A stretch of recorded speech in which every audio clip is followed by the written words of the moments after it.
Today, I'm going on a sartorial journey with singer, songwriter, mother, author, podcaster, and total all-round superstar. So how lucky am I to be sitting here with the one and only Sophie Ellis-Bextor. So excited to have you here. Oh, thank you for a lovely introduction. Well, apparently gherkin lover and eBay addict too. True. Yeah, the list goes on. So let's talk straight about clothes. What is your earliest sartorial memory? When did you first realize the impact of clothes? I think maybe a lot of people would think this, but my first sort of memory of clothing is not my own clothes, it's my mother's clothes, and a mixture of the clothes she would wear sort of day to day. And when I think of it in my head, it's all snapshots of sort of family holidays. So this is in the 80s. I was born in 1979. So it's her in like pastel coloured cotton sundresses and sort of A-line skirts with pockets and buttons down the front and jumpsuits, all that kind of stuff, which I think I'm still searching for all the time, and there's something in your memory you're sort of still seeking. And then also her stage wear, because when I grew up, my mum was doing theatre and TV. So there was a healthy amount of costumes knocking around, including her wedding dress that she got married to my dad in. So they separated when I was 4, and then she did a play where she dyed the wedding dress purple and sewed sequins on. And I used to wear that at home sometimes too when I was small. And then things she'd wear to go out at night, which always were kind of exotic and exciting, and lots of sort of metallic foil dresses and this kind of thing. Again, stuff I'm still looking for now. And did you try it on? Did you play dress up? Definitely. And yeah. with the shoes? All of it, yeah. I was fascinated by the garb and the makeup and the transformation. Yeah, absolutely. And I can still remember the smell of things like her lip gloss or hairspray or perfume. Yeah, it's all there, definitely. It's very evocative, isn't it? Yeah. And you reckon you're still searching for the type of style that she inspired you to wear? Yeah, absolutely. I think I've got a lot of my wardrobe where I'm still, collecting things that evoke that memory for me. And fundamentally, who do you dress for? Do you dress for yourself? Do you dress for your husband? Other men? Other women? Or actually, indeed, your audience? I dress for myself primarily, but I think if I'm getting ready, it's probably other women that I think will notice the detail, because a lot of my girlfriends are excited about clothes like me. And I think it's my husband that's really made me feel completely comfortable in choosing the things that actually make my heart sing rather than second guessing myself. He's been pretty good with that, I think. And he could kind of, if I like it, he'll be like, yeah, that's great, go for it. And I think that's really helpful to have someone in your corner like that, especially if you go on stage and you want to be flamboyant, but you also want to be comfortable and feel good. So if someone goes, yeah, you look great, that's wonderful, then it's brilliant for you. Otherwise you get that kind of little voice in the back of your head saying, am I sure I want to wear this, I don't know, sparkly leotard or whatever it is I go out in sometimes. I mean, I would imagine your stage look is really considered. Do you use a stylist, or is it all you? So for my gigs, it's me actually, and I'm quite last minute. That's amazing and really unusual. Is it though? I don't know. I mean, I really enjoy it. I've worked with a stylist. I've got a lovely friend called Tamara who's worked with me on my last few videos, and she's brilliant. So if I need something that's a bit more pulled together and a bit more considered, then I'll work with her. And we've worked together for quite a long time now, and I really like her eye, so I trust her.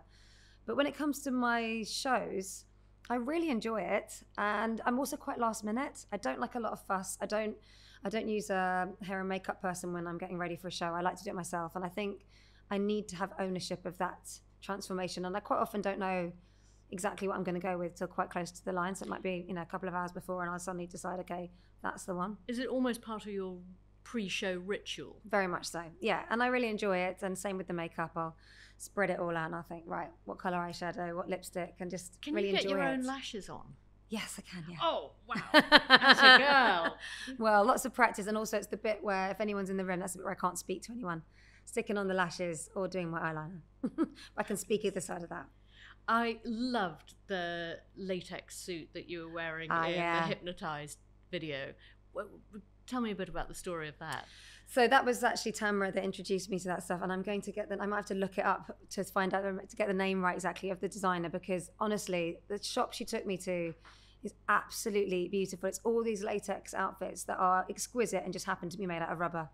It is exquisite, that suit. Yeah, they really are good. Everything in that shop. The cutting in it, just, I mean, I have to say, my designer's eye went, ooh, that is really, nice. Really beautiful. Also with latex, it's a really, I mean, clothes can be so amazing anyway, but basically the director I work with is called Sophie Muller, and she's worked with me since the beginning on my videos. And she said that she had this idea of me being kind of like a dictator. Well, you're a real power woman in that video. So sort of giving my kind of, getting the dancers to sort of almost act out my emotions, whether they liked it or not. So I had to kind of be quite strict. So that's why the head went towards a sort of latex kind of dominatrix side of things. And when Tamara took me to this place, I was like, wow, this is incredible. And am I allowed to look it up so I can tell you exactly who it was? Because I think it's worth having a look. Their stuff is really beautiful. And also clever. Everybody kept saying, oh, you must be really hot, it must be really hot. It actually wasn't. It was actually fine. But how is it putting latex on? Well, there was another outfit that I tried that was, it was trousers.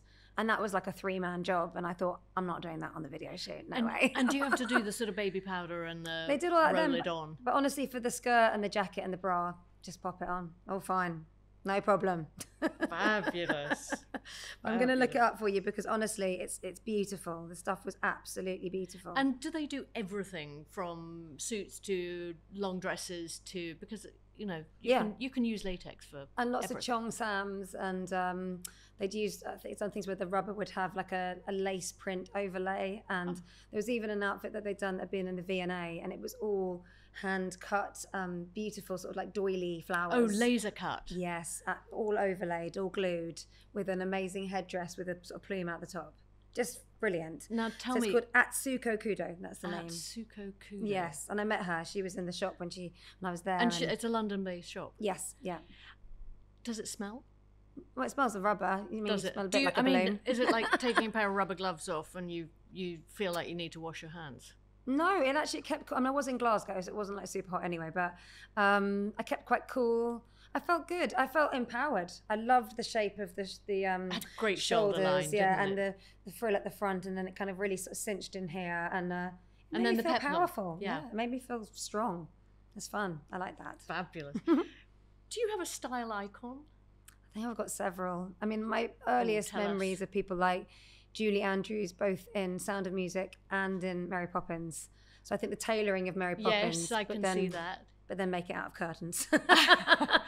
Did you ever sew?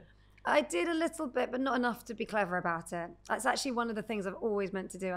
I own an amazing sewing machine, and I got as far as winding the bobbin, and then I got a bit like, I don't really know what's going on anymore. I presume you've been sewing for a long time, have you? Well, I think that's what really set me off, you know, being sort of big enough and tall enough to reach the pedal of the sewing machine and getting going. And yes, maybe you can teach me. Give me a little lesson. I haven't done it for many years, but actually now I've got a little bit more time. I'm really looking forward to that's a lovely thing. The crafting side of things. You know, when you as you progress through your career, if you're not careful, you can lose touch with certain elements that drew you into it in the 100%. First place. Oh, that's very easy to do, yeah. And it's so important to kind of get back to that kernel of it, because that's probably the bit of it that resonates the most with you as well. Do you write your own songs? Yeah, so I mainly co-write because I like writing with other people. I think it helps you weed out the good ideas from bad. When I write totally on my own, I sometimes can't tell if I'm doing something brilliant or awful, and that's a bit, you can kind of bit checkmate with yourself. But there's someone I've worked with for a long time now called Ed Harcourt, who's this amazing singer-songwriter in his own right, and we've worked together on 3 albums, and it's just a very easy collaboration. We have a lot of fun, we chat about a ton of stuff, we laugh a lot, and then we write a song as well. I think creative collaboration is just so exciting, so rewarding, whether you're designing or, or writing or whatever you're doing. And it gives you a day shape as well. I think if you've got on your own with thoughts can be a bit woolly, but with this it gives you a discipline of, you know, we turn up at this time and we know we're finishing at that time, and so let's just get it done. I mean, you're famously the mother of 5 boys. 1, 2, 3, 4. I know, it's a lot, isn't there? There's a lot of male so many of them. Energy in your household. Does that affect your sartorial decisions, do you think? I don't know about that. I mean, yes, my eldest is really into fashion, so he's really someone I'll show my stuff to, and he's, ever since he was little, he'd come out shopping with me. And does he love your style? He does, actually, although I think sometimes he thinks I take it quite far. During lockdown, we did discos from home where I got even more caricature of my choices. So basically, for a long time now, I've been collecting outfits, not really knowing why. So I've got a lot of vintage ice skating outfits, majorette costumes, leotards, just bonkers stuff that I didn't think was going to see the light of day until I found myself singing from home during lockdown, where I suddenly thought, right, now I'm going to wear that stuff. Great. And well, I thought so. And then someone said to me, oh, you know, it must be hard for your eldest, you know, when you're wearing those costumes. And I said, no, he's really supportive. I said to Sonny afterwards, you know, I said, you're so supportive. And Sonny went, it is a bit much sometimes. I love it. But actually overall, I've got one of my favorite jackets is one that he picked out for me. He's got a really good eye. He'll often say, I'm not sure about that handbag with that dress, but try this. He's always been someone that's into aesthetics. Yeah, and he's now studying design, and he's at the Brit School doing a graphic design course, and for his last bit, he's allowed to do his own thing, and he's going to do a clothing line. So I think, you know, that's something we share, actually. Are you allowed to critique in the other direction? Yeah, but his style is different to mine. I think he's more into sort of designer streetwear side of things, whereas I love a rummage around a secondhand shop. Do you have any favourites, any sort of particular secondhand or vintage store that you go to again and again and always come out with something? Yes, I mean in London it's kind of got a bit harder actually. A lot of the places I've always loved have closed. Have been ravaged. Exactly. And I also like things where I'm not someone that's collecting designer vintage stuff. I like stuff that's a bit more rough and ready and inexpensive, really. And quirky. Yeah, quirky, yes. So my favourite is actually when I go on tour, because then I'll build my day around going to visit 3 or 4 vintage shops around the city, and I walk everywhere all day, and it just gives me a shape to the day, gets me out and about. And gives you a feel of the city. Otherwise, exactly. I would imagine you travel around the world and you don't know whether you're in Tokyo or yeah, no, it's Alabama. Vital. Exactly. I love getting out and about, and also in that world as well, everybody's so friendly. You know, you always find yourself chatting to whoever's running the shop, and I like it's all that. So true. All the vintage shopping that I do, they're passionate really about passionate. clothes, and I love that. Me too. And the upcycling and the reusing and the giving something a second or a third or a fourth life even. Exactly. I love that too, and I love the stories in the clothes, and it's just with me for a little while, and then I'll send it on its way too. Do you ever take it as far as fancy dress? I'm sure it's crossed that line many times. Sometimes intentionally, sometimes not. But I mean, fancy dress is great fun, and I think the thing I like about that is, it's often for a party and sometimes festivals, and it's really good for everybody feeling like they've invested in the event or the party before it's happened. So everybody brings to it that energy of like, I've worked really hard on this, so now I want to have a good time. So I think it should happen more often, actually.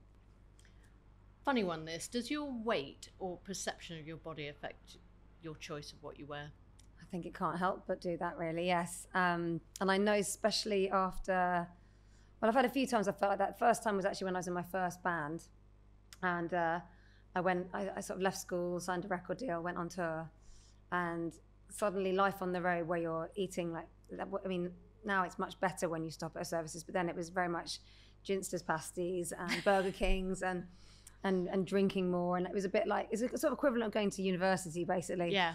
And I remember that being a bit of a shock, like, oh, and just the first time I saw myself on stage, I just ran out the room crying. I hated what I was wearing, thought I looked enormous. The camera's brutal, isn't it? And it's proper, and I was like 17, I think, 16, 17, and it's just very hard to get used to seeing yourself, and now I don't actually really watch anything back, but I think, there's definitely been fluctuations, particularly obviously after babies or during pregnancy or whatever. But I think I've got more forgiving of myself. I've got older. And weirdly, even though I've definitely had times when I've been in better shape, I think I'm on the best terms with my body now. I don't know if that's just getting older. I just don't. Sounds I'm a lot more really forgiving. Healthy. Yeah, it's nice. I think I sort of appreciate what it's doing for me, really. And the fact that I can get up on stage and jump around for an hour and feel okay and still sing, I'm like, that's brilliant. I'll take it. Absolutely. I mean, you obviously did Strictly, so that was a lot of movement, a lot of dance. Do you dance more now, do you think, post Strictly, and does that help you stay in shape?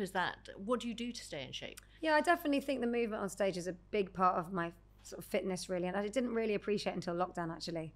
I think I just had it in a separate part of my head. But yeah, it's a huge deal, really, because it's quite aerobic, really, when you're jumping around a lot. Oh my God, and you're a very physical performer. Well, I am now, but it's funny because when I started, I was complete opposite. So when Groove Jet came out in 2000, I didn't move at all. I would stand completely still.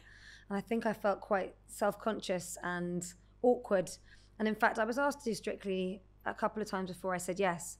And I always used to say, why am I going to do a dance program where I prove whether or not I can dance when I make dance music? That just seemed like a really foolish thing to do.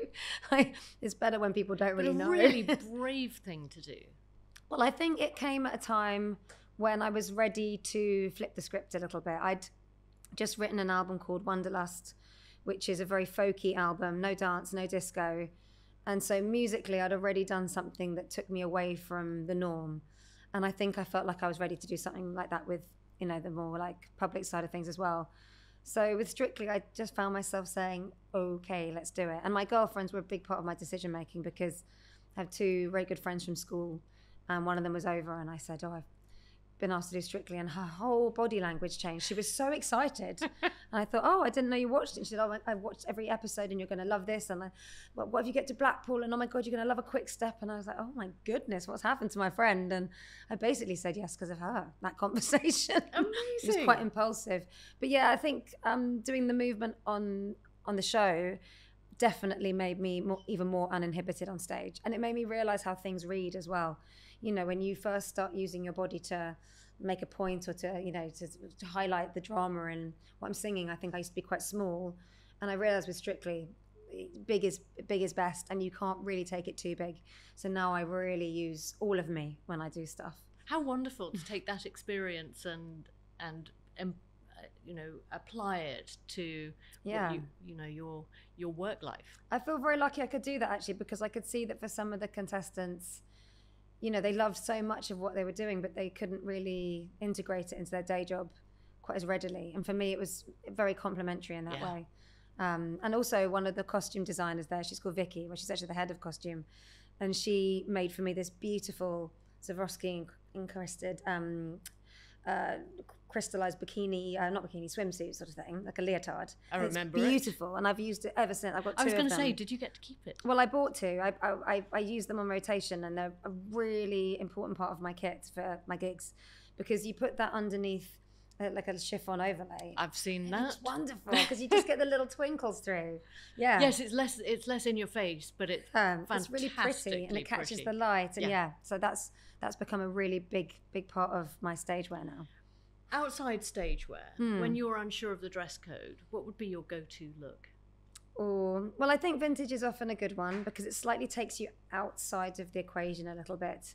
I feel more nervous if I go to something like, I don't know, a wedding or a party and I'm wearing high street than I would wearing vintage, because you just think, it's a bit, it can be a bit ordinary. I mean, I love it.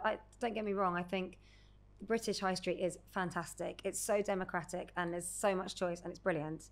But I just like sort of doing something that's my own thing, and then you sort of don't have to worry so much about what people think, because you've sort of come to it outside of that conversation sometimes. What's my go-to? I mean, do I have any idea where I'm going with this question? I mean, in terms of like the event. I mean, if it's going to be outdoors, indoors, do I need a cardi? Yes, you got a good point there. You got a good point. I mean, I'm quite practical underneath it all. I do want to be. I want to be warm, and I want my feet not to hurt. So, but is there one look that you absolutely love? What's your favourite look? Oh, I think I always like to look like I haven't really. I don't want to be thinking about what I'm wearing after I leave the house. I don't want to be fussing with anything. So maybe a good play suit. I do like a one zip up thing. So I've got loads of jumpsuits and short play suits, and they're brilliant. And they're great for stage as well if I find myself doing that, but they're also good for just day to day. And if I'm with my kids, it means I can climb a tree if I need to, I can bend down, I can tie shoelaces. I'm not worried about anything like that. I like the freedom of that. Is age a consideration of how you dress? Does that automatically follow on from the play suits? Not yet. I think the way it's creeping in is maybe fabrics. I think the more sort of inexpensive fabrics don't look as good now that I'm older. a lot of lovely little dresses I've had for years. I mean, I keep hold of everything, but I went through all of my summer clothes the other day and put everything on. And some of the really cute little sundresses I'd had for a really long time, they just don't look that good now. I think you need something that holds its shape better, I think. So yeah. Yes, as you get older. That's what I think, yes. But in terms of hemlines, I've yet to succumb to, I don't know, whatever. Why? Why? I'm sure the day will come, but not yet. I mean, actually, on that note, in terms of sustainability, what do you do with your clothes once you've had enough of them? Occasionally I'll give them to girlfriends, like people. I'm always getting people to borrow my clothes because I don't like the idea of them sitting dormant. So if anyone's got anything coming up, I'll be like, right, come round. I'll usually fill a bag full of options. So take it all away, just bring it back. You know, you don't have to decide now. I like doing that. That's fantastically And if it looks generous. really good on them, then I'll just say, oh, you should probably keep that one. But other than that, it's my local charity shop. And weirdly, I get very flattered if they put my donations in the window. I take that as a huge compliment. Oh, sweet. Like, that was one of mine. Do you think you've had a worst fashion moment? So many. Just one in particular. Just one. Oh, wow. I mean, I think pretty much everything I wore when I was pregnant with my first baby, actually. I just didn't get maternity wear at all. I didn't want to say I was 24 and I just didn't want to wear maternity. It seemed really frumpy as a concept. It's got better now anyway, I think, generally. But so I wore just sort of oversized things and a lot of bright clothing. And I remember one time there was a picture taken of me and my husband Richard, and I'm wearing sort of bright blue coat with a tartan scarf and really fluorescent orange earmuffs. And I said, why did you let me go out like that? And he said, I just thought you looked funny. I was like, thanks for that. So that was particularly I love the fact that he's so encouraging. So amused by me. Yeah, and I think, you know, with the kids as well, they don't really bat an eyelid. It's kind of brilliant. I'm always trying things on. There's always weird and wonderful sparkly things turning up at the house. I'm constantly finding like little independent brands and buying sort of festival style gear and that kind of thing and trying it on and then forgetting I've got it on and then organising something or going on the trampoline with them, and they just don't really think about it. God, you've got a refreshingly open and fluid approach to dressing. I think it's I want them to have that as well though. Yeah. I want them to enjoy getting dressed if it speaks to them. I mean, my second one down is not interested in fashion at all. He spent most of last year wearing this Christmas top that said Merry Cactus. It was like a cactus tree with he just put it on like most days, even like sort of August. But the little ones are quite into it. My 6-year-old really likes fashion. He gets very interested in not that with that and pairing it all, and wears a lot of bright colours. And I like seeing him enjoy it. It's fun, isn't it? Great fun. How often do you actually spring clean your wardrobe? I mean, you sound like you've got masses. I do, and it's constant. I'm always in the middle of a clear out. It is. I'm just come to accept that now. It's constant, but sometimes I've got rid of stuff and regretted it. So I always feel like, you don't win any prizes if you get rid of something you later think, I wish I kept that. But when I've made I sort of have a process now where I'll take things out, put them in another space that's like the holding space, and if I feel good about it after a couple of weeks, then on it goes. Do you archive anything? You know, if you've been to an award ceremony or won an award or done something very special, do you hold on to that? Yep, I've got things from, I mean, I've still got like a dress I bought when I was about 15, 16 from New Look. I just wanted so badly, and it's a really classic black shift, and I used to wear it at my first band all the time. That's still hanging up my wardrobe. I've got boxes on top of my wardrobes that have got all my video outfits in them. I've got tons of stuff. I hardly get rid of anything, and it's actually really helpful because you open up the boxes and all the memories come back. And also, why not? It's absolutely it's a memory. But also, it's part of who you are. Yeah, you know, everything you've worn on a music video. Or those things are special. I mean, I've sometimes given away things if there's been, I don't know, like a charity auction, and actually I got rid of the boots from my Murder on the Dance Floor video, and I've always regretted it was the wrong choice actually. I think that was silly of me. Think of the money that was raised for the charity. True, but they didn't actually say in the charity auction that they were the boots from the video. So they basically sold them for, I think, slightly less than I probably paid for them to have own them in the first place. So I felt like I wasted my go a little bit. But yes, you're right. It was definitely, you know, a little bit in the right direction. But I could have saved it and made more of it, I think. Anyway, it's all right. It happened. Live and learn. Yeah, live and learn. Let's talk about travel. Do you pay particular attention to what your airport look would be? Because you're a well-known face. I would imagine you get papped when you least want to be. It's not too bad. And actually with airport stuff, I am someone that gets very excited about being hand luggage only. That is my absolute Oh my God, thing. the girl has this amazing eclectic taste. I can't believe it. And you just get that into hand luggage. I do. I love it. See it as an absolute challenge. That is I'll go as long as I can. enviably practical. We just did a 12-day family holiday and all of us were hand luggage. I loved that. I felt very clever. It was Chapeau very to annoying. you. You're all, I mean, I carried like most of the bags. Everybody had their own bag and I had most of them on me most of the time. But yeah, nothing to check in. Thank you very much. I am in awe of that. Which brand would you say is your guilty secret? Oh, which brand? I don't know. I don't feel guilty about any of them. Is that bad? No, because actually I think I asked you that question and I thought, actually, you're such a vintage girl. I am, but also there are brands that I do like to collect stuff. There's a woman called Rosa Bloom, whose company is also called Rosa Bloom, and she makes sequin. I think it started just as festival wear, but it's the best for stage wear, and I've definitely put up a little collection. And I think that's probably my favourite sort of brand outside of the high street in terms of I love everything she's done. It makes you feel incredible. It's like superhero costumes. So there'll be sequin catsuits or jackets or shorts and tops, and I wear them all the time on stage. Oh my God, I so brilliant. want to come into your wardrobe and just have a really Well, get some for yourself. Honestly, I think every woman should own one of the catsuits. And guys too, why not? And they make you feel kind of invincible, and they're so mesmeric when they shimmer. And also it doesn't crease.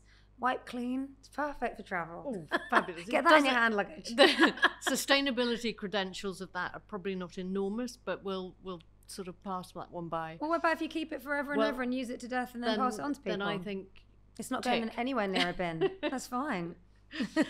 What, if anything, do you feel you have an excessive amount of in your wardrobe? Sequins. Absolute tat. I mean, no, it's just because of my eBay habit. I sometimes buy things just to own them. There'll be something I'll have on my saved searches. And I just kind of want to own that. I don't know when I'll use it. So yeah, I've got a lot of very odd things. I always imagine at some point in the future, after my death, there might be a very small, quirky museum of things I've bought.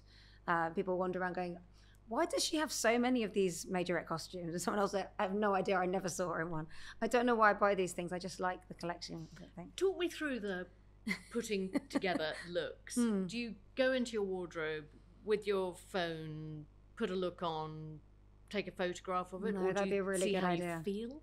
Yeah, I think I definitely could have been smarter about all those things. I don't actually really have the basics covered, which I noticed quite a lot. I don't shop with a very considered mind. I just get excited about things and want to own it, and probably have a few variations of a very similar item, if you know what I mean. But yeah, I think Sounds like me in a white t-shirt. Oh really? Well, as in you have that or you don't have that? No, I have lots of those. Oh, okay. You see, I don't own a plain white t-shirt. And that kind of thing, I sometimes think, that would make me a grown-up. Like, I haven't quite crossed that line yet.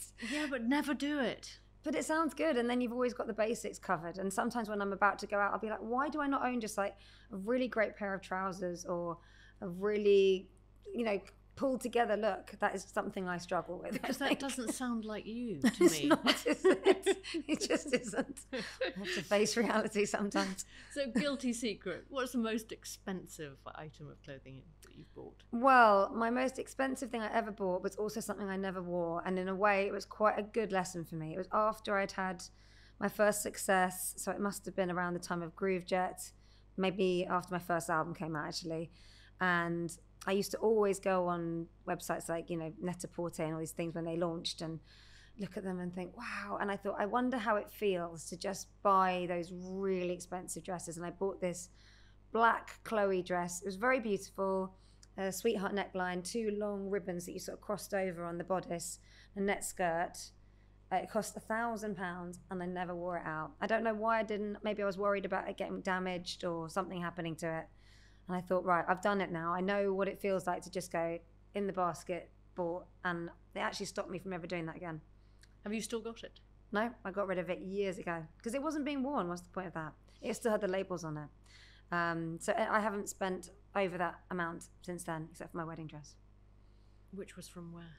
That was actually a really lovely designer. She was based very near Trellick Tower, so very near where I was living at the time. We were just off Portobello Road, and her name was Sarah Owen, and she wasn't a big name with that, but she just said, together we'll grow a dress. So I just go and visit her, and slowly we built up this dress that I loved, and it had the design that she'd done. And then because I already had our first baby by then, I wanted something a bit fun. So we had pink net that we bought from Haberdashers on Portobello Road that you could see underneath, and it was kind of a mid-shin, sort of mid-length dress with gold shoes. And then my friends did my hair and makeup, and I had bright red lipstick, and I was like, yeah, I felt like me. It was fun. Describe the rest of the dress then. Like a strapless, slightly sweetheart neckline, waisted, so quite a classic shape really, and little tiny polka dots on the net, some little jewels sewn on, and one blue one for your something blue, and yeah, this pink net that you could see. And my friend Lisa did my hair, and she made my back of my hair look like a bow. And then Louise, who'd done my makeup for my first couple of videos, she did my black tick and my red lips. And how gorgeous! It was fun. It was really fun. And you felt you in it. Yeah, I definitely felt like me. Yeah. Fabulous. Honestly, how many pairs of shoes do you own? Well over 200, I'd say. But then I don't really get rid of anything, even when I don't really wear them anymore. I don't know about you, but especially after the lockdowns, I looked at all the heels and I thought, why did I ever do that to my feet? Oh, stilettos. Completely. What was I thinking? Completely. What was the point of that? And also now our feet are just so unused to them. Yes. When you put them on, it's a horror show. It really is, yeah. So I'll wear a good blocky heel for gigs, but I don't wear heels apart from that really. Has your view on purchasing and dressing, other than the heel thing, changed since COVID and lockdown? I think it's made me want to celebrate all the things that were lying dormant. I mean, it's quite a strange thing to have all those clothes just sitting there waiting for something, you know, and it made me feel quite sad one day, just looking at all these beautiful things and thinking, I've got nowhere to wear them, you know, nothing to be looking forward to, no parties, no events, no fun stuff. And did that inspire some of your kitchen disco? Yeah, I think it probably did, although I think that was a more extreme version really. The kitchen discos kind of went, I mean, obviously singing is my day job, but it wasn't really about that. It was about me and the thing I needed to express, and the side of me that just was kept very quiet. So being a bit silly, putting the rollers in, putting my makeup on, choosing the outfit, it was really, really welcome distraction to the heaviness of what was going on. So I really delved into that, and learning new songs every week and all of that. It was a place for me to go, and for Richard too. So he was dealing with the technical side of things and helping with the song choices and doing the edits, and he was, doing lots of the clever stuff. So it was really good for us, I think. It just gave us a different conversation to be having as well. And a different focus. Exactly, over all the domesticity. If you've got a piece in your wardrobe that doesn't quite fit, what do you tend to do with it? Do you tend to alter, give it to a girlfriend? No, I've sort of understood now that I don't really do alterations. I've used it as an excuse to buy things. It's not actually how I live. So if something doesn't fit, if it's too small in a drastic way, just get it gone. There's no point holding on to it. But if it's it's a little bit too small or too big, I'll probably keep hold of it for a little while and see if it comes in. Sometimes things become useful later on. And it's funny, you'll have something waiting for a long time, and then suddenly you're like, oh, I really love this. This was the right dress for the day, or, I mean, you sound like you've just got so many clothes. Yes, do you look after them well? Are you really conscious of sort of having them all on beautiful hangers and mothballs or lavender bags and all of that? Or no, not really. No, is it all a bit chaotic? It's just a bit more sort of normal, I think. I just hang things up mostly, but it's quite chaotic. My youngest, Mickey, sleeps in the room where all my clothes are. So he's surrounded by sort of twinkly things hanging up on. I like being able to see stuff, so there's lots of hooks on the wall, and I hang them all up, and then they look all kind of shimmery and exciting. And then you open the wardrobes, and it's a bit of a squash, but I know where everything is pretty much, actually. So I guess it's not that bad. But there is something beautiful, actually, about using an item of clothing on a hanger. Oh, yeah. As a piece of art. I love it. No, it genuinely makes me happy. And I'm someone that responds a lot to colour and looking at things that stimulate me. It affects my mood for the better. So I like being surrounded by all that. And my house has got bright colours and there's lots of things to look at. And I actually take a lot of pleasure from it. Good. At the end of the day, that's what it's all about. Yeah.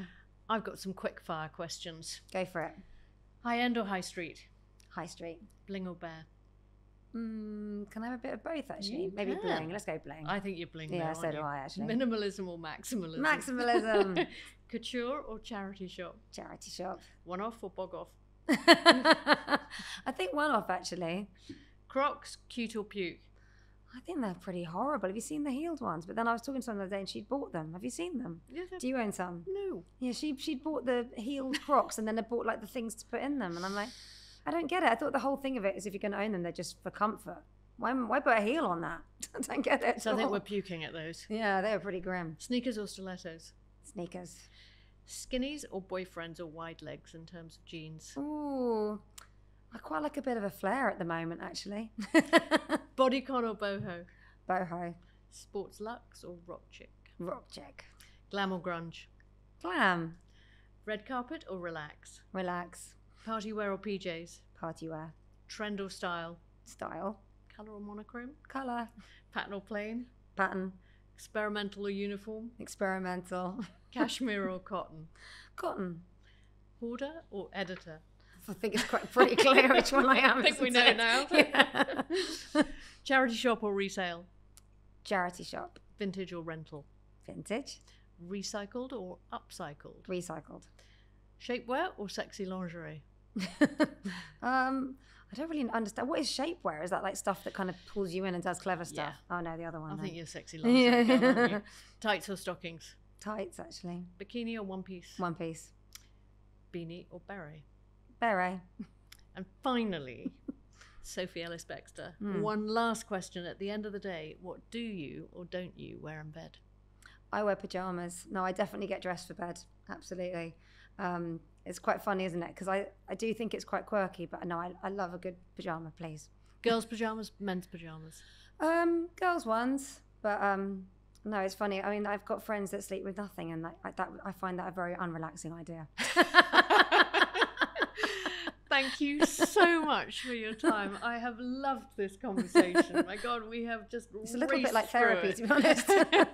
Well, there's a lot about clothing and getting dressed that really is psychological. 100%. It's so emotional. I think your relationship with clothes is probably formed before you even hit double figures, so much of it.